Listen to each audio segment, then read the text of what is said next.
It's hard to imagine when you look at the vast vistas in the rural West. There's an overcrowding problem here.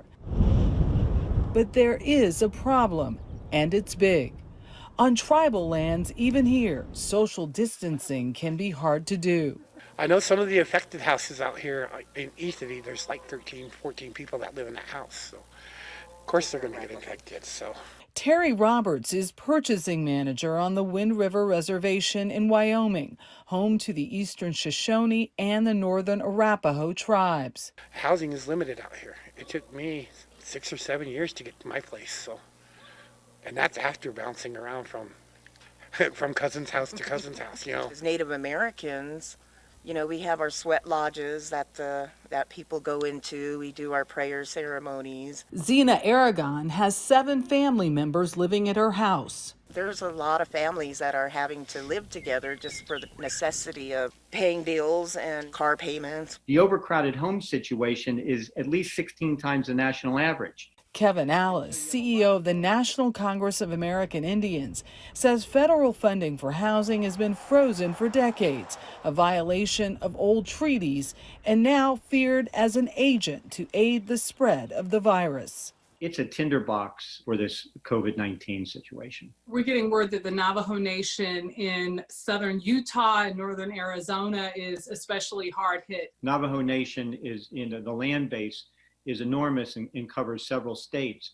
But in their highly populated areas, that's where we're seeing, large cases of confirmed coronavirus infections. There are more than 1,000 known cases in a place lacking water. We tell people to wash their hands, but a study showed 30% of the homes on Navajo Nation don't have running water.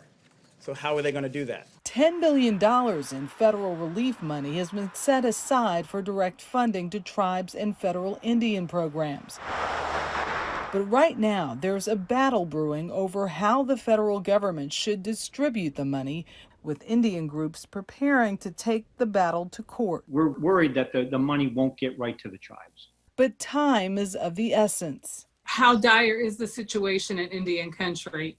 I know our tribal leaders are doing the best they can to keep their communities safe. All the dominoes are in place to fall in a very coordinated fashion if we don't get the attention we need, we don't get the resources we need. That's why this relief funding is so important. With limited resources, tribal leaders are improvising.